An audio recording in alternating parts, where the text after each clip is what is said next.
Assalomu alaykum do'stlar. Sizlar bilan Aymetim patologiya fanidan darslarimizni davom ettiramiz. Bugungi gaplashadigan mavzuyimiz suv va elektrolitlar disbalansi yoki boshqacha qilib aytadigan bo'lsak, natriy almashinuv kasalliklari ham deyiladi ingliz tilida, ya'ni sodium disorders. Ya'ni bu kasalliklarimiz asosan natriy elektrolitiga bog'liq bo'lganligi uchun, ya'ni natriy kasalliklari ham deyiladi. Darsimizni boshlashdan avval bizda ijtimoiy tarmoqdagi sahifalarimizga obuna bo'lish esinglardan chiqmasin. Bu sahifalarimizda yanada ko'proq foydali ma'lumotlarni topasizlar. Demak, darsimizni boshladik. Mana shu vaziyatli masalani qisqacha o'qishdan boshlaymiz, keyin darsimizga o'tib ketamiz. Demak, 45 yoshli erkak tez yordam bo'limiga hovlisida ishlayotgan payti to'satdan bosh og'rig'i va qisqa muddatli hushini yo'qotish bilan kelyapti. Miyaning kompyuter tomografiya tekshiruvida bosh miya anevrizmasining yorilishi natijasida bazal sisternalarda qon borligini ko'rsatadi. Bemor kasalxonaga yotqiziladi va anevrizmaga endovaskulyar qadoqlash amalga oshiriladi. Keyingi bir necha kun ichida uning alomatlari asta-sekin yaxshilanadi, ammo bemorda giponatremiya kuchayib boradi. Quyidagilardan qaysi biri bu bemorning giponatremiyasiga eng ehtimoliy sabab hisoblanadi? Markaziy chanqoqlikni tartibga solish nuqsoni, buyraklarning konsentratsiya qobiliyatining buzilishi, oziq-ovqat bilan natriy yetishmovchiligi, antidiuretik gormon sekretsiyasining ortishi, stressdan kelib chiqqan kortizol darajasining haddan tashqari ko'payishi deb bizga nima qilinyapti? Ma'lumotlar berilyapti. Biz nima qilamiz endi? Vaziyatli masalamizni ko'rdik. Bunga to'xtalamiz yoki darslarimizni tahlil qilamiz. Endi elektrolitlar almashinuvi darsimizni boshladik. Demak, bilamizki do'stlar, organizmimiz katta qismi suvdan tashkil topgan. Ya'ni taxminan aytiladigan bo'lsak, o'rtacha taqriban nima bo'ladi? Katta yoshli odamni tanasini 60% nima qiladi? Suvdan tashkil topgan bo'ladi. Va bu 60% suv bizni organizmimizda turli xil qismlarda, turli xil shakllarda nima qilinadi? Saqlanadi. Bu misol uchun qonimizdagi plazma bo'ladimi, ko'z yosh bo'ladimi, so'lak bezlari bo'ladimi, har xil misol uchun fermentlar bo'ladimi. Ya'ni misol uchun juda ham turli xil formalarda nima qiladi? Bizda bu suyuqliklar saqlanadi va bu suyuqliklar o'zi emas, balki nima, ularning tarkibida elektrolitlar ham bo'ladi. Ya'ni biz sizlar bilan elektrolitlar almashinuvi patologiyasini boshladik. Bugungi darsimizda mana shu natriy almashinuvi buzilishi bo'layotgan bo'lsa, keyingi darslarimizda kislota ishqor muvozanati, ya'ni nima bo'lyapti bizda? Boshqa gidrokarbonat va vodorod elektrolitlarning almashinuvi buzilishi bo'ladi. Umumiy holatda biz sizlar bilan elektrolitlar disbalansi haqida gaplashyapmiz. Endi bizda mana shu tanani o'rtacha 60% ni suv tashkil qilayotgan bo'lsa, bu 60% ham nima bo'lar ekan? Bizda ikkita qismga bo'linadi. Ya'ni qaysi qismlarga? Bu bo'ladi, bizda e'tibor beringlar. Ya'ni ICF deyman va keyin nima qilamiz? ECF deymiz. Keyinchalik ham bularni shunday qisqartma holatda yozib ketaman, lekin hozir nimaligini tushuntirib ketaman. ICF bu nima degani? Bu ingliz tilidan olingan, ya'ni intracellular fluid. E'tibor beringlar. Intra degani bu ichkari degani. Cellular bu nima? Hujayra. Fluid bu nima degani? Suyuqlik. Ya'ni hujayraning ichki qismidagi suyuqlik degani. Ya'ni bilamizki, bizda to'qima organlar, to'qimalar va hujayralardan tashkil topganmiz va hujayralarning sitoplazmasida nima bo'ladi? Bizda suyuqlik bor, ya'ni suv bo'ladi. Va tanamizdagi mana shu 60% suv deb oladigan bo'lsak, shu 60% dan nima bo'lyapti? Bizda 40%. Ya'ni e'tibor beringlar, tanadagi 40% suv, ya'ni butun tanamizdagi 40% suv qayerda saqlanar ekan? Hujayralarning ichida saqlanadi. Ya'ni qayerda? Sitoplazmada saqlanadi. Sitoplazmada nima bo'lar ekan? Saqlanar ekan. 40%. Ya'ni 60 dan 40 ga ketdi. Qolgan 20 si bor. Bu 20 si ham qayerlarda saqlanadi deydigan bo'lsak, 20 ni 2 ga bo'lib olsak bo'ladi. E'tibor beringlar. Endi ECF nima degani? ECF bu bizda extra cellular fluid. Ya'ni nima ekan? Extra degani bu bizda tashqari degani. Tashqi. Qolganini tarjimasini hozir gaplashsak, ya'ni nima bo'ladi? Hujayrani tashqarisidagi suyuqlik hisoblanadi. Ya'ni hujayraning tashqi qismidagi suyuqlik. Va biz buni ham 2 ga bo'lib olishimiz kerak bo'ladi. Bular qayer? Interstitsiya. Interstitsiya, ya'ni bilamizki, hujayralarni o'zaro orasida ham suyuqliklar bo'ladi, ya'ni to'qimalarning ichida ham suyuqlik bo'ladi bizda. Mana shu qismni 15% ni tashkil qiladi va bizda keyin plazma, ya'ni qon plazmasi bu nima bo'ladi bizda 5% ni tashkil qiladi. Ya'ni butun tanadagi 5% suyuqlik bizda plazmada, 15% bizda interstitsiyada, 40% hujayraning ichida sitoplazmada nima qilar ekan, saqlanar ekan. Shunday taqsimot bo'lar ekan. Va bu narsani bilishimiz bizga juda ham ahamiyatli. Ayniqsa mana bu ICF va ECF degan ko'rsatkichlarni bilishimiz bizga juda ham muhim hisoblanadi. Chunki natriy almashinuvi buzilishi mana shu suyuqliklarni, mana shu ikkala muhit o'rtasida suyuqliklarni o'zaro harakatlanishi hisobiga nima qiladi, bizda kelib chiqadi. Va shu narsaga to'xtalishimiz kerak. Bizda elektrolitlar taqsimotiga qarashimiz kerak. Ya'ni elektrolitlar hujayraning ichki va tashqi qismida turli xil miqdorda bo'ladi. Misol uchun, ba'zi bir elektrolitlar hujayraning ichida, ya'ni sitoplazmada ko'p bo'ladi. Ba'zi bir elektrolitlar hujayraning tashqarisida ko'p bo'ladi. Misol uchun ko'rishimiz mumkin, hujayraning tashqarisida natriy ko'p bo'ladi. Ya'ni natriy nima qiladi? Bizda hujayraning tashqi qismida ko'p bo'ladi. Chunki natriy kaliy atofazalarini ishlash hisobiga nima qiladi? 3 ta natriyni tashqariga, 2 ta kaliyni ichkariga olib kirish hisobiga bizda nima bo'ladi? Ichkarida kaliy ko'p, tashqarida natriy ko'p bo'ladi. Undan tashqari yana bizda hujayraning tashqi qismida ko'p uchrovchi elektrolitlardan kalsiy va xlor bo'ladi. Hujayraning ichki qismida ko'p uchrovchi elektrolitlardan bu bizda nima bo'ladi? Fosfat anionlarini ko'rishimiz mumkin bo'ladi. Ya'ni bu qisqacha elektrolitlarning taqsimoti. Bundan tashqari yana bizda magniy va boshqa yana nima juda ko'p elektrolitlarimiz bor. Ularni aniq miqdorini nima sizlar konspektlarda topishingiz mumkin bo'ladi. Davom etamiz. Endi biz bugungi darsimizni bilishimiz uchun, ya'ni elektrolitlar almashinuvini bilishimiz uchun, ya'ni o'z-o'zidan darsimiz suv va suyuqliklarga oid bo'lganligi uchun mana shu organizmda suyuqliklarni boshqaruvchi ba'zi bir tizimlar bor va bulardan birinchisi bizda RAS, ya'ni renin, angiotensin, aldosteron tizimi hisoblanadi. Bu tizim bizda organizmda normal holatda qon bosimini saqlashda ishtirok etadi va qon bosimini qanday saqlaydi desa, bu o'z-o'zidan organizmda, ya'ni suyuqliklarni ushlab qolish, suyuqlikni nazorat qilish orqali nima qiladi? O'zini rolini o'taydi. Shu renin, angiotensin, aldosteron tizimi haqida nima qilamiz? Hozir qisqacha mexanizmini ko'rib ketamiz. Bu jarayon qanday ishlaydi? Bizda qachonki bemorda qon bosimi tushadigan bo'lsa, e'tibor beringlar. Ya'ni qon bosimi tushishi bu bizga nima bo'ladi? Stimul bo'ladi. Ya'ni qon bosimining tushishidan boshlanadi hammasi. Ya'ni qon bosimining tushishi bu nima bo'ladi bizga? Buyrakda yuga apparat bo'ladi. Ya'ni yuga, yuxtaglomerular apparat bo'ladi. Mana shu yuga apparatga nima qiladi? Stimul beradi-da.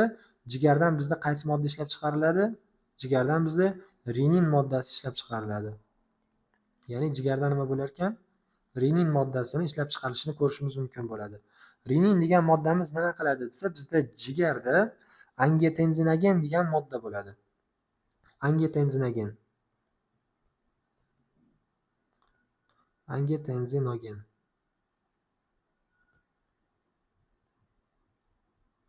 Mana shu angiotensinogen degan moddamizni nima qiladi? Angiotensin 1 deb ataluvchi moddaga aylantiradi. Angiotensin 1 ga nima qilar ekan? Aylantirar ekan. Qaysi moddamizni aylantiryapti? Renin mana shu vazifani bajaradi. Ya'ni renin angiotensinogendan angiotensin 1 ni nima qilar ekan? Hosil qilar ekan. Angiotensin 1 moddamiz keyinchalik nimaga aylanadi bizda? Angiotensin 2 moddasiga aylanadi. Ya'ni angiotensin 2 moddasiga aylanadi. Va mana shu aylanish jarayoni nimani hisobiga bo'ladi desa, bu bizda aylanib yurib qonga o'tadi. Ya'ni qondan o'pkaga boradi. O'pkadan bizda nima bo'ladi? Ingliz tilida aytadigan bo'lsak, ACE deb nomlanuvchi nima bo'ladi? Bizda ferment bo'ladi. Ya'ni angiotensinni konversiyalovchi enzim, ya'ni nima bo'ladi? Ferment bo'ladi. Mana shu ferment ta'siri hisobiga, ya'ni bu rus tilida bizda APF deyiladi. Angiotensin превращающий ferment deyiladi. Mana shu fermentni nima qilish hisobiga, ta'siri hisobiga bizda nima bo'ladi? Angiotensin 1 angiotensin 2 ga aylanadi. Va angiotensin 2 endi bizda nima qilishni boshlaydi? O'zini ta'sirini ko'rsatishni boshlaydi. Mana shu angiotensin 2 nima qiladi? Bir necha sistemalarga ta'sir qilish orqali bizda qon bosimini oshirishga harakat qiladi. Bular qaysilar bo'ladi? Bu birinchi navbatda nima qiladi bizda? Gipotalamus gipofizar sistemaga ta'sir qiladi. Bu joydan bizda ADG sekretsiyasini nima qiladi? Oshiradi. Ya'ni bu joydan nima hosil bo'lar ekan bizda? ADG, ya'ni Antidiuretik gormon ikkinchi nomi nima edi bizda? Vazopressin. Vazopressinni nima qiladi? Sintezini ko'paytiradi bizda. Keyingi holat nima bo'ladi bizda? Bu buyrak usti beziga ta'sir qiladi-da. Buyrak usti beziga ta'sir qilib turib, bizdan nima hosil qiladi? Aldosteron hosil qiladi. Ya'ni aldosteron hosil bo'lishini ta'minlaydi. Keyin nima qiladi bizda bu? Simpatik nerv sistemasiga ta'sir qiladi-da. Shuni hisobiga nima bo'ladi bizda? Vazospazm holatini keltirib chiqaradi. Ya'ni qon tomirlarini toraytirish holatini nima qiladi? Keltirib chiqaradi. Nima ekan bu? Simpatik nerv sistemasiga ta'sir qilish orqali shu jarayon bo'ladi. Va angiotensin 2 to'g'ridan-to'g'ri nima qiladi? Qon tomirlarini o'ziga ham ta'sir ko'rsatadi-da. Bu joyda ham nima qilar ekan ko'rishimiz mumkin bizda vazospazm holatini keltirib chiqaradi va mana shu hisobiga bizda organizmda qon bosimini nima qiladi? Ko'taradi. Ya'ni ras sistemasi mana shuning uchun kerak bizda. Va endi shu joyda aytib ketishimiz kerak bo'ladi. Bizda qon bosimiga ya'ni qarshi antigipertenziv dorilardan ba'zi birlari ayni nima qiladi? Mana shu jarayonlarni bloklashda ishlatiladi. Misol uchun bizda ACE inhibitorlar deb ataluvchi dorilarimiz bo'ladi. Ya'ni ACE inhibitorlarimiz. Misol uchun enalapril degan dori bor. Mana shu dori nima qiladi? Mana bu ACE fermentini APFni nima qiladi? Bloklashga ishlatiladi. Yoki ba'zi bir dorilar bo'ladi, angiotensin retseptor blokatorlari deyiladi. Ya'ni mana bu angiotensin 2 ni ta'sir qiluvchi retseptorlarni nima qiladi? Bloklab qo'yadi. Ya'ni mana bu joyda, bu joy va nima bo'ladi? Qon tomirlaridagi retseptorlarni bloklash hisobiga angiotensin 2 ta'sirini bloklaydi va shuning hisobiga qon bosimini tushirish uchun ishlatiladi. Endi bu dorilarni qanday ishlatilinishi nima qilamiz? iMedicine boshqa terapevtik kurslarda to'liq o'rganasizlar. Demak, bizdagi muhim joyi nima bo'ladi desa, bizda suyuqlikka aloqador qismi vazopressin va aldosteron bo'ladi. Chunki nimaga? Vazopressin hozir ta'sirini to'liq ko'ramiz. Ya'ni bu nima qiladi? Bizda antidiuretik, ya'ni diurezni kamaytiruvchi gormon hisoblanadi. Bizni suyuqlikni olib qolishga harakat qiladi. Aldosteron qanday ta'sir qiladi degan bo'lsa, bu buyrak kanalchalariga ta'sir qiladi. Buyrak kanalchasiga ta'sir ko'rsatadi-da. Bu nima qiladi bizda? Natriy reabsorpsiyasini oshiradi. Ya'ni natriy reabsorpsiyasini nima qiladi? Oshirish hisobiga bilamizki, natriy bor joyda nima bo'ladi? Bizda suv bo'ladi. Shuni hisobiga bizga ta'sir ko'rsatadi.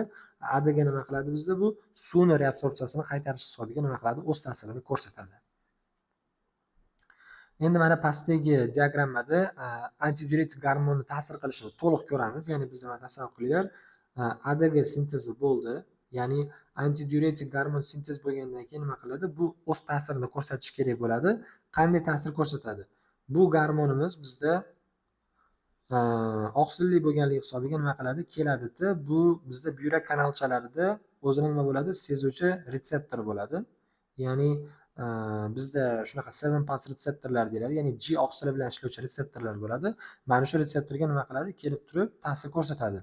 Ta'sir ko'rsatgandan keyin nima qiladi? Bu retseptor stimullanadi va bu retseptor nima qiladi? Stimullangandan keyin mana bu joyda G oqsilini ajrab chiqish hisobiga bu hujayradagi boshqa adenylyte cyclase degan qismga nima qiladi? Ta'sir ko'rsatadi va mana shu qismda nima bo'ladi bizda?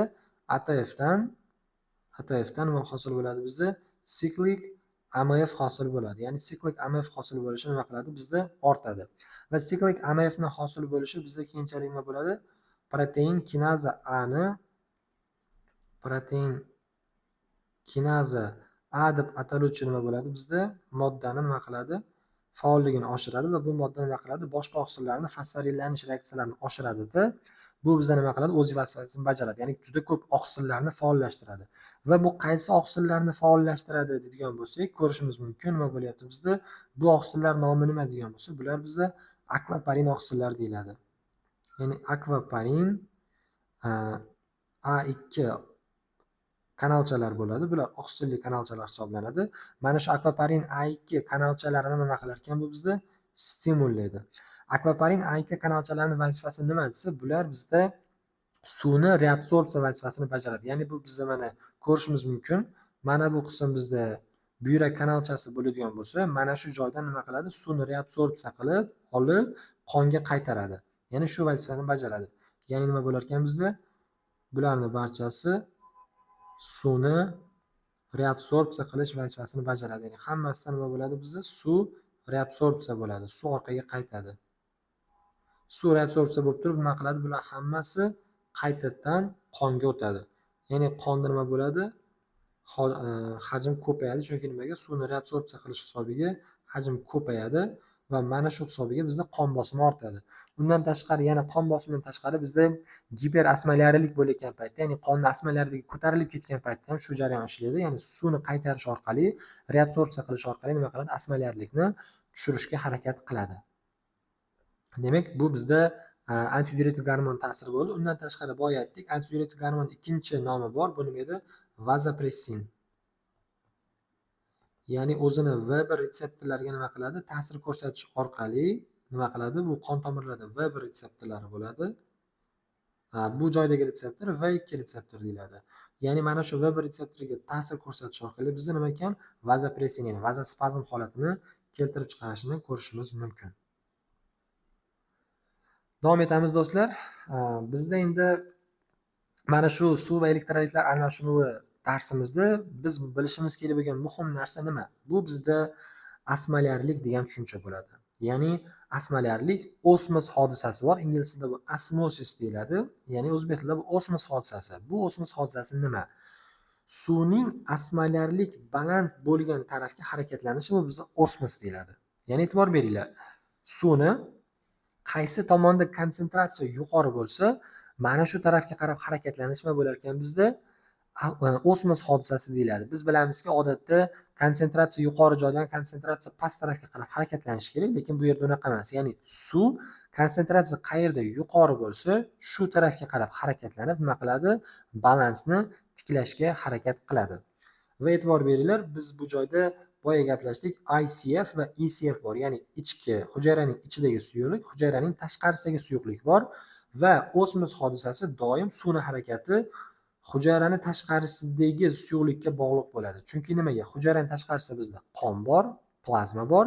Plazmaning osmolarligiga bog'liq holatda bizda nima bo'ladi?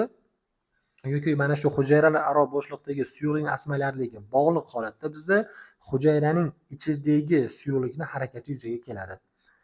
Xo'p, mana bu Usmon nay deyiladi. Mana bu Usmon nayda misol tariqasida tushuntirilgan. Yaxshilab e'tibor beramiz. Bu nayda ko'rishimiz mumkinki, mana bu holatda normal holat turibdi. Tasavvur qilaylik, misol uchun bizda bu holat nima bo'lsin? Aytaylik, mana bu taraf mana o'rtasidan bo'ladigan bo'lsak, bu bizda bo'lsin ECF va bu taraf ACF bo'lsin. Ya'ni bu taraf tashqi taraf bo'lyapti, bu taraf ichki taraf. Ya'ni bu hujayraning ichki qismi, bu taraf nima bo'ladi? O'ng taraf hujayraning tashqi qismi bo'ladi. Buni ko'rishimiz mumkin. Va boya aytdikki, bizda o'zgarish nimani hisobiga bo'ladi?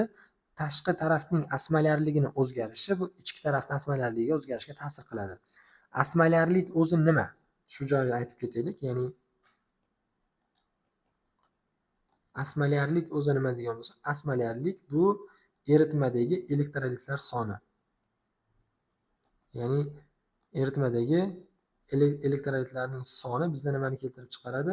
Osmolarlik degan ko'rsatkichni keltirib chiqaradi va organizm osmolarligi o'rtacha 290 ga teng. 295 bo'ladi.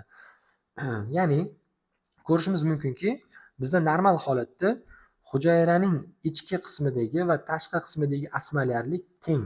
Mana ko'rishinglar mumkin, nima bo'lyapti? Teng bo'lyapti. Misol uchun taxminan olaylik, 300 osmolarlikka ega ikkalasi ham. Va shuni hisobiga suyuqlikning miqdori nima bo'lyapti? Bizda teng ko'rsatkichda turibdi. Usmon naydi. Endi ikkinchi holatda e'tibor beringlar. Ikkinchi holatimizda nima bo'lyapti? Ikkinchi holatda o'ng tarafdagi osmolarlik ko'tarilib ketyapti. Ya'ni osmolarlik ko'tarildi. Misol uchun tasavvur qiling, bu joydagi osmolarlik 320 bo'lib qoldi. Bu taraf bizda nima edi? 300 edi. Va men boya sizlarga aytdimki, osmolarlik nima? Osmolarlik bu suvning osmolarlik baland bo'lgan tarafga qarab harakatlanishi. E'tibor beringlar, bu tarafda konsentratsiya yuqori, bu tarafda konsentratsiya past. Ya'ni hujayraning ichida konsentratsiya 300 holatda turibdi, normal holatda, lekin tashqarida 320 bo'lib qoldi. Ya'ni konsentratsiya oshib ketdi. Bizda nima bo'ladi? Bu holatni kompensatsiya qilish uchun suv harakatlanadi. Qanday qilib? Mana bu joy bizda ichki bo'ldi, bu taraf tashqi bo'lgan bo'lsa, hujayraning ichidan hujayraning tashqarisiga nima qiladi? Suv o'tadi. Ya'ni suvning harakatlanishi bo'ladi va mana shu hodisa bizda osmos deyiladi. Ko'rishimiz mumkin. Mana yana 3-chi Usmon nayimizda endi shu holat tiklandi, e'tibor beringlar. Tiklanish qanday bo'ldi? suv harakatlandi va suvni harakatlanish hisobiga ko'rishlar mumkin, bu tarafda suv kam, bu tarafda suv ko'p bo'ldi. Lekin endi ikkala tarafda ham osmolarlik teng, ya'ni 300 ga nima qilindi? Barqarorlashtirildi misol uchun. Shuni ko'rishinglar mumkin bo'ladi. Ya'ni o'rtachasi 300 emas, bu joyda 310 bo'ladi. Ya'ni umumiy holatda nima bo'ldi desa, doim organizm nimaga harakat qiladi desa, hujayraning ichki va tashqi qismidagi suyuqliklardagi osmolarlik nima bo'lishi kerak? Teng bo'lishi kerak.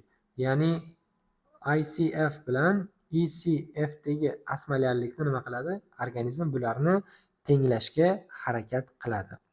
Va mana shu tenglikni buzilishiga qarab turib nima bo'ladi? Bizda patologik holatlar kelib chiqadi. Va bu patologik holatlarni biz nima qilamiz? Hozir birma-bir ko'rib chiqamiz. Patologik holatlarni biz qanday bo'lib olsak bo'ladi? Mana shu joyga bo'ladigan bo'lsak, bizda elektrolitlarni, ya'ni asosan bu osmolarlikni shuni aytib ketishim kerak. Organizmdagi osmolarlikni asosiy qismini natriy ta'minlaydi. Ya'ni natriy ta'minlaganligi uchun ham bu kasalliklar nima deyiladi? Boshida aytdim, natriy kasalliklari ham deyiladi. Ya'ni ingliz tilida bular sodium disorders deyiladi.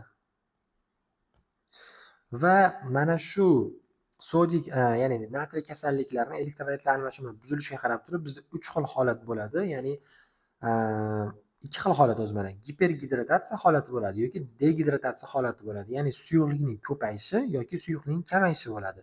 Va suyuqlikning ko'payishi va kamayishi bizda elektrolitlarni miqdoriga qarab turib 3 xil bo'ladi. Ya'ni izosmolar, giperosmolar va giposmolar holatda kechadi. Ya'ni e'tibor beradigan bo'lsak, nima bo'lar ekan bizda? Xo'p, mana bunday qilamiz.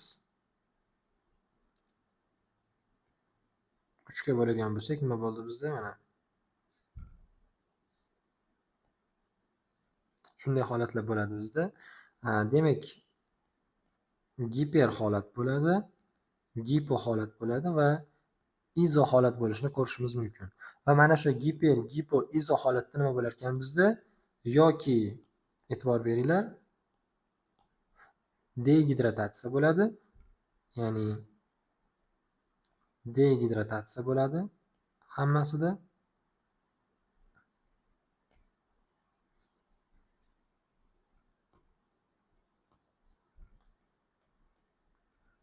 Ya'ni suyuqlik yo'qotilishi bo'ladi, degidratatsiya bo'ladi yoki nima bo'lar ekan?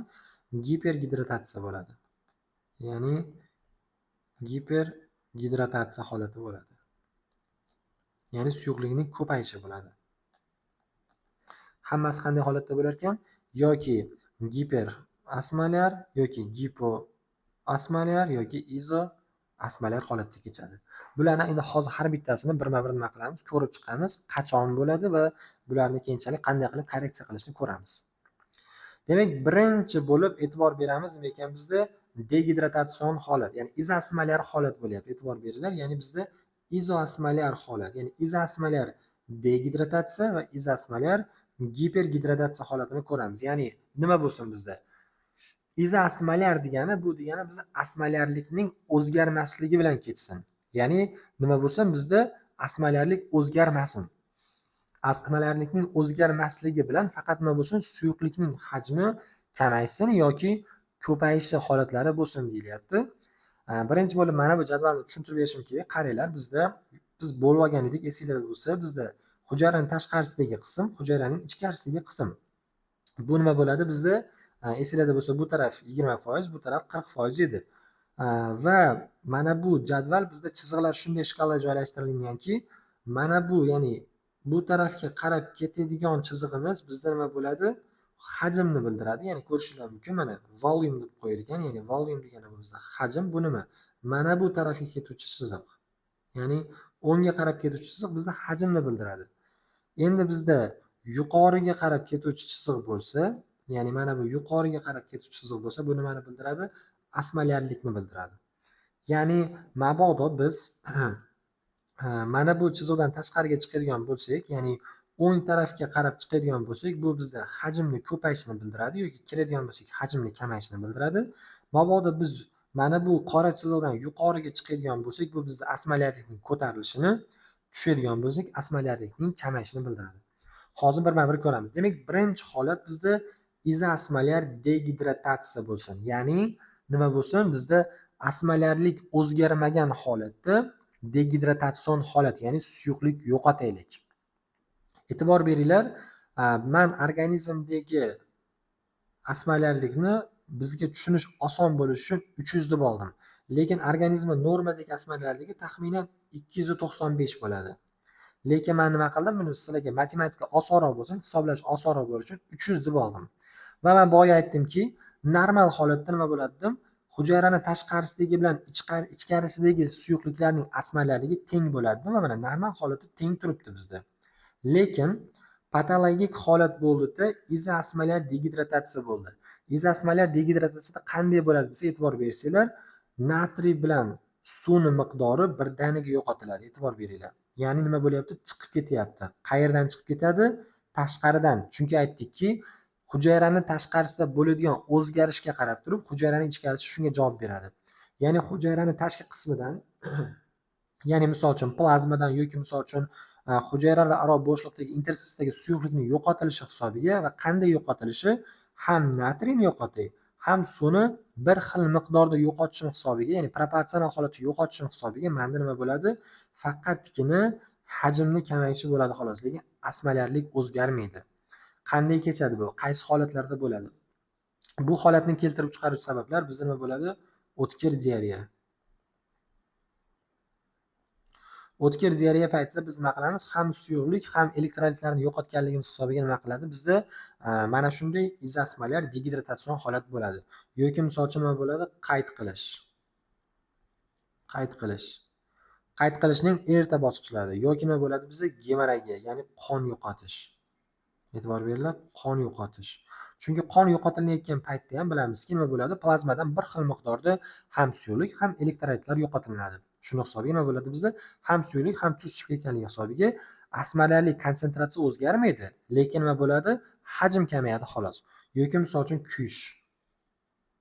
kuyish holatlarida nima bo'ladi? Bizda juda ham ko'p suyuqlik yo'qotilish holatlari bo'ladi.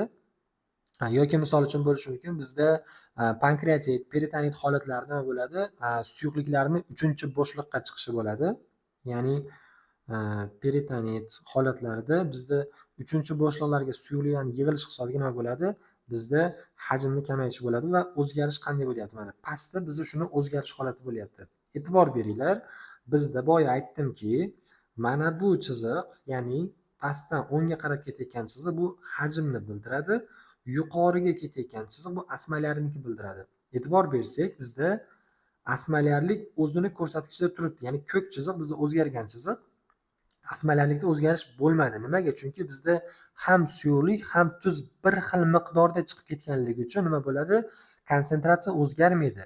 Lekin nima bo'ldi? Hajm kamaydi. Nimaga? Chunki biz suyuqlik yo'qotdik. Suyuqlik yo'qotilganligi uchun mana bu normadagi chiziqdan ko'k chiziq ichkariga qarab kirdi. Chunki bu nimaga? Bu degidratatsion holat. Ya'ni bu joyda bizda degidratatsiya bo'ldi. Degidratatsiya nima degani axir? Suyuqlik yo'qotilsin degani. Ya'ni suyuqlik yo'qotilishi hisobiga kechyapti. Lekin bu bizda izoosmolyar holatda kechayotganligi uchun nima bo'ladi? Izoosmolyar degidratatsiya bo'ladi. Keyingi holatimiz bizda izoosmolyar gipergidratatsiya. Endi nima bo'lsin? Suyuqlik ko'paysin.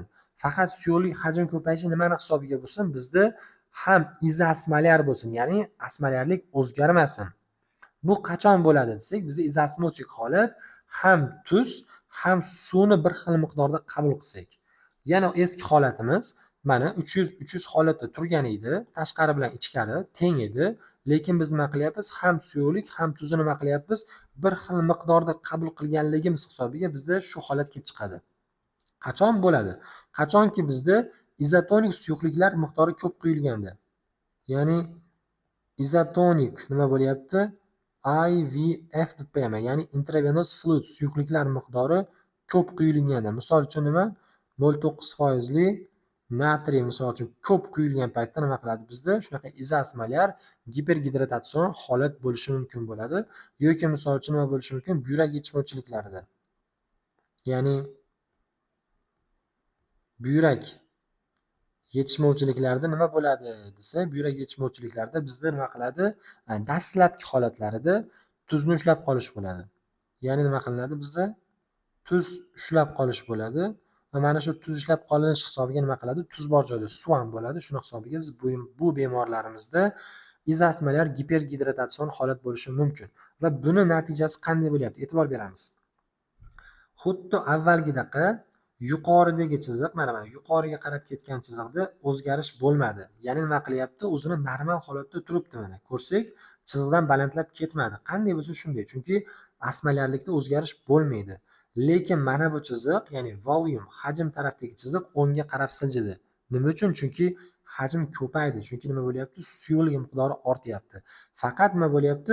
Suyuqlikni o'zi emas, tuz bilan birga bo'layotganligi hisobiga nima bo'lyapti? Bizda izosmolyar gipergidrotatsion holat bo'lyapti va chiziqni o'ngga qarab silishini ko'rishimiz mumkin.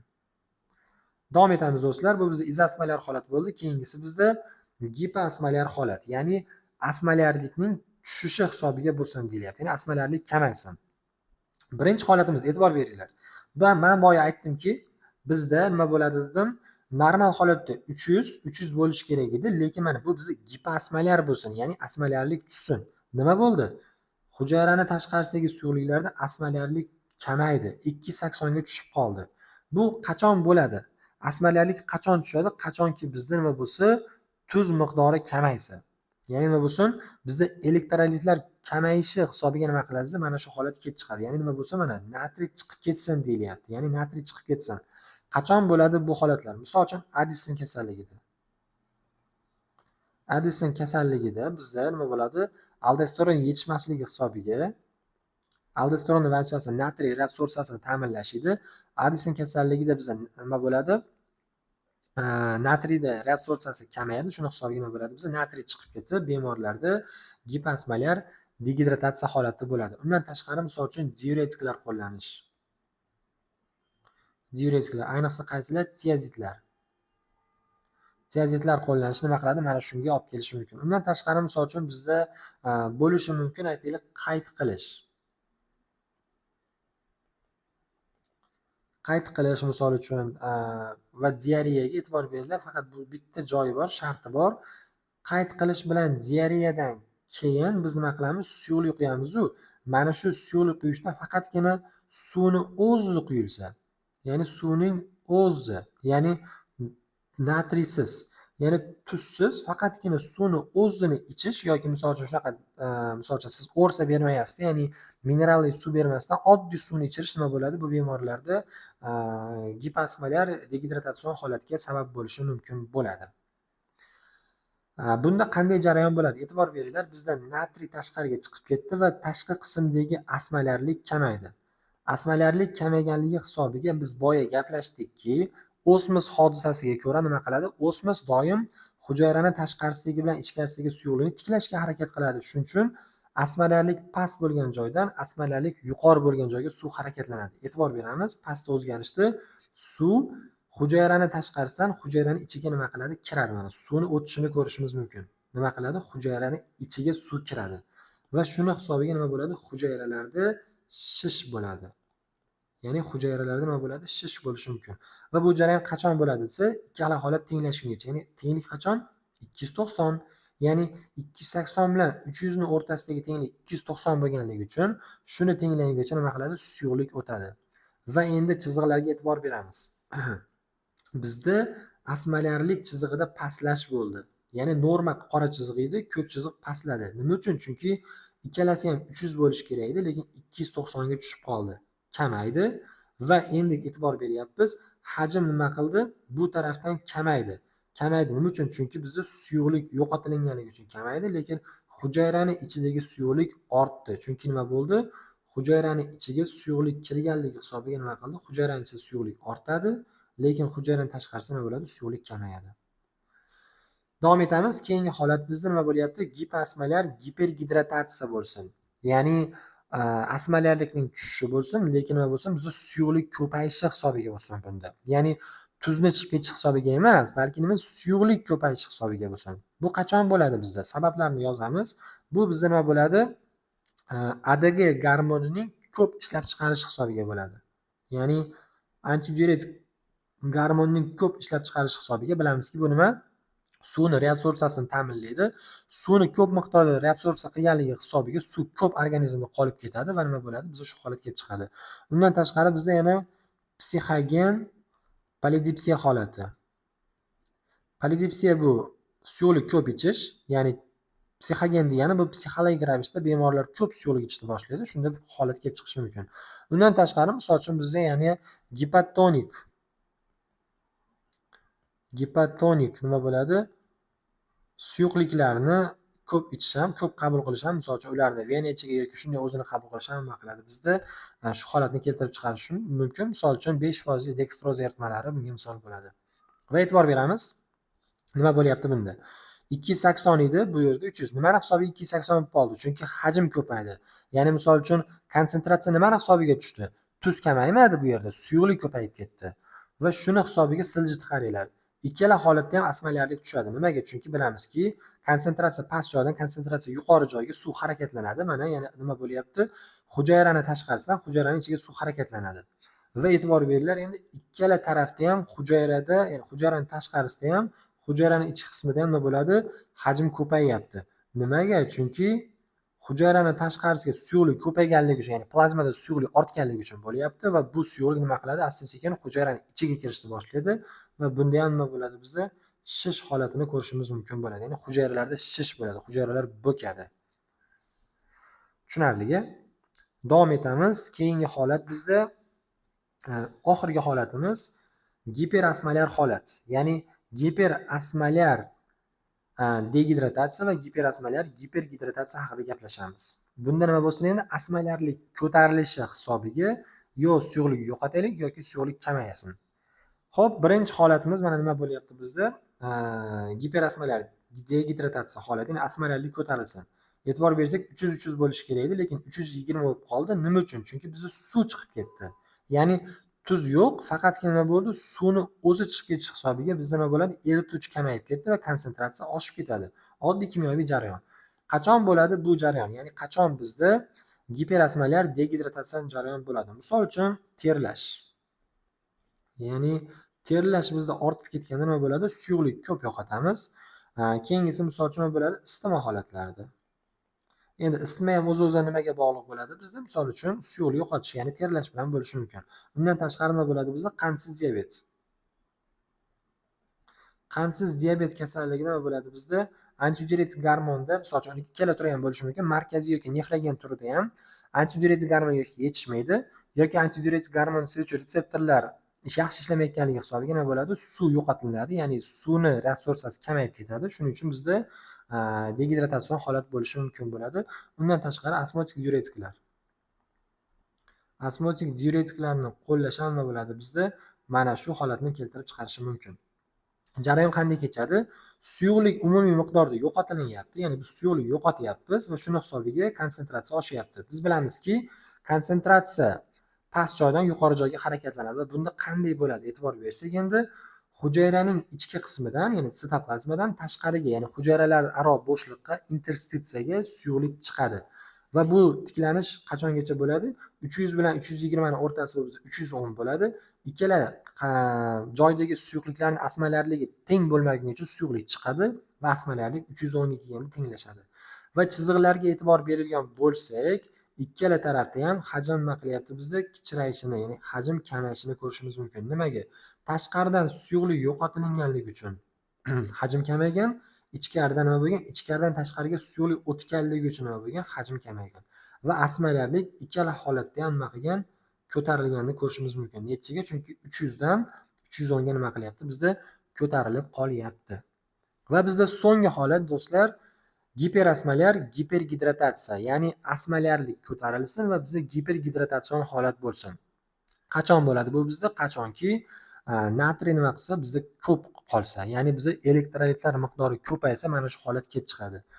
Keltirib chiqaruvchi sabablariga keladi. Bizda nima bo'ladi? Misol uchun gipertonik eritmalarni ko'p qo'yish.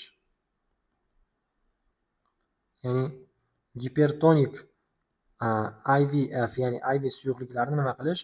Ko'p qo'llash hisobiga bizda mana shu holat kelib chiqishi mumkin. Undan tashqari misol uchun nima bo'ladi? Natriy gidrokarbonatni ko'p qo'llash. Natriy gidrokarbonatni nima bo'ladi? Ko'p qo'llash hisobiga kelib chiqishi mumkin. Undan tashqari misol uchun nima bo'ladi? Yana bizda dengiz suvidan aytaylik ko'p yutib olgan bo'lishi mumkin yoki nima bo'ladi? Har xil tuzli zaharlanishlar bo'lishi mumkin. Har xil psixologik yoki qanaqadir bir ko'proq psixologik buzilishlarda nima bo'ladi? Tuzni ko'p iste'mol qilish hisobiga bizda shunday gipergidratatsion, giperosmolar holat bo'lishi mumkin. Bunda nima bo'ladi? Ko'ramizki, tuzni miqdori nima qiladi? Bizda ortib ketadi. Tuzni qabul qilish ortganligi hisobiga bizda nima bo'ladi?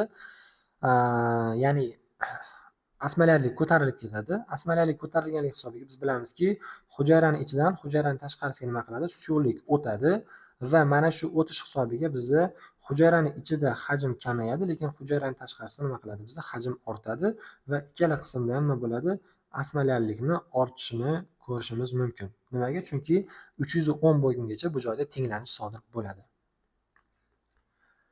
Demak do'stlar, bu bizda oxirgi holatimiz edi. Biz sizlar bilan umumiy holatda 6 ta holatni ko'rib chiqdik. Ya'ni izosmolar gipergidratatsiya, degidratatsiya, giposmolar degidratatsiya, gipergidratatsiya va giperosmolar degidratatsiya va gipergidratatsiya holatlarini ko'rdik va bularning hammasi, e'tibor beringlar, natriyga bog'liq bo'ladi. Shuning uchun ham bular natriy elektrolit kasalliklar deyiladi va biz bularni davolash uchun biz nima qilamiz? Misol uchun giperosmolar holat, ya'ni gipergidratatsion holatlar bo'layotgan bo'lsa, ya'ni suyuqlik ko'p bo'layotgan bo'lsa, biz nima qilamiz? Diuretiklar qo'llaymiz. Ya'ni osmotik diuretiklarni qo'llash nima bo'ladi? Bizda samarali yordam beradi.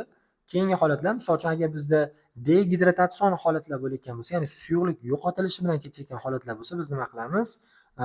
Shunday intravenöz suyuqliklarni qo'llashimiz mumkin bo'ladi. Misol uchun nima? Normal salin, ya'ni bizda natriyni 0.9% nimasi bo'ladi, eritmasini qo'llasak bo'ladi, izotonik suyuqlik yoki nima? Ringer laktatni qo'llasak bo'ladi yoki gipotonik eritmalardan 5% dekstroz, ya'ni glyukoza eritmasi bor, buni qo'llasak bo'ladi. Yoki bizda disol, trisol kabi nimalar bor, eritmalar bor. O'zida nima qiladi? Natriy va kaliy tuzlarini ham nima qiladi? Saqlaydi. Biz mana shu eritmalarni qo'llab turib nima qilsak bo'ladi? Bemorni gipotonik yoki gipertonik holatlardan olib chiqsak bo'ladi. Ya'ni giposmolar yoki giperosmolar holatdan olib chiqsak bo'ladi. Demak do'stlar, bu bizda so'nggi slaydimiz edi. Biz sizlar bilan nima qildik? Umumiy elektrolitlar almashinuvi buzilishini gaplashdik. Aynan natriy elektrolitining almashinuvi haqida biz sizlar bilan gaplashgan bo'ldik. Mavzuni yaxshilab qaytadan o'rganinglar. Ya'ni rast tizimi yoki hozirgi misol uchun chizmalarda muammolar bo'lgan bo'lsa, nima sizlar bemalol o'zimizga ya'ni darslarimizda savol berishlar mumkin bo'ladi. Nima qilamiz? Darslarda vaziyatli masalalar bilan yana bularni to'liq ko'rib o'rganamiz. Demak, sizlar bilan patologiya darsi va ustozinglar Sardorbek Ma'murjonov bo'ldi. Xayr, sog' salomat bo'ling.